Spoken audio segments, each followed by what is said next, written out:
Sveiki visi, šiandien servise 007 2018 metų Jeep Compass automobiliukas 2.4 multi-air 4 cilindrų varikliukas apie 130 kW galios, na ir be abejonės jam yra sumontuojama kokybiškai itališka Landrenzo Evo OBD dujinė įranga.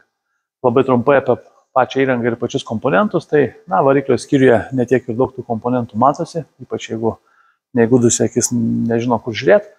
Bet iš esmės labai trumpai parodau, taip pat valdymo blokas yra sumontuotas štai čia, kaip minėjau, Landrenzo Evo OBD, slėgio daviklis sumontuojamas čia, filtras dujinės fazės taipogi man po ranka, dujų reduktorius yra sumontuojamas Landrenzo Li10 turbo, pakankamai našus, galingas, skirtas 180 kW, gal net ir truputį daugiau tokiam varikliam, tai tikrai turėsime rezervo. Dujiniai purkštukai yra sumontuoti po variklį dengiančių gaubtų, gaubtas be abejonės truputėlį padarytais pakilimais, truputį iškeltas, bet vėlgi savo vietose, visose tvirtinimo taškuose, tam, kad nevibruotų, nedrebėtų, neskleistų garso ir purkštukai gražiai pasislėptų po dangčiu. Dujinės įrangos saugiklis išvestas lengvam prieimui ir pademonstravimui tech apžiūros metu, jeigu to reikėtų. Skystos fazės filtras bei dujų vožtuvas Landrenzo, taipogi šitame kampe. Viskas padaryta taip, kad būtų galima nesunkiai prieiti, aptarnavimo metu pakeisti filtrą ir jeigu reikia, kaip sakyti, bet kada prieiti, matyti, diagnozuoti ir panašiai.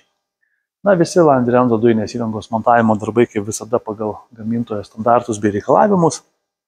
O ką tai reiškia? Tai reiškia, kad visas dujinės įrangos laidynas yra adaptuojamas konkrečiai šiam variklio skyriui, parenkami tinkami ilgiai, laidai yra grupuojami, įvelkami į apsauginės gofras, kurios yra papildomai izoliuojamos, naudojamos kokybiškos žarnos, jungtis, spyruoklinės sąvaržos ir panašus komponentai, kurie bendrai ir sukuria tokį tvarkingą estetinį vaizdą, plius stengiamės apgalvotų komponentų nepadėti taip, kad neįtų kitų, sakykime, automobilio eksploatavimo darbų padaryti, kai kada montuoja kai kurie kolegos ir dujinius purkštukus, pavyzdžiui, taip, kad neina tepalo tiesiog elementariai variklį pripilti, visokiausių tų situacijų būna, bet reikia vertinti vietą variklio skyriuje ir pagal tai ieškoti, sakykime, tokio patogiausio, optimaliausio varianto. Tai apie variklio skyrių būtų tiek. Dujų perjungimo mygtuką sumontuojame ten, kur jo pageidauja klientas. Čia turime labai gerą vietą truputėlį žemiau. Yra sumontuojamas nestandartinis apvalus dujų perjungimo mygtukas, tikrai labai patogi jam vieta. Dujų balionas yra sumontuojamas atsarginio rato vietoje. Čia sutalpinamas 80 litrų netgi balionas, pakankamai solidus kiekis įvertinant automobilį. Dujų pildymas padaromas prie benzino užpilimo vietos, viskas gražiai slepiasi po dangteliu, atsidarom, įsisukam pildymo adapterį, perėjimą ir viską gražiai uždarom. Štai taip atrodo viskas jau surinkta. Tai tiek apie Jeep Compass automobiliuką.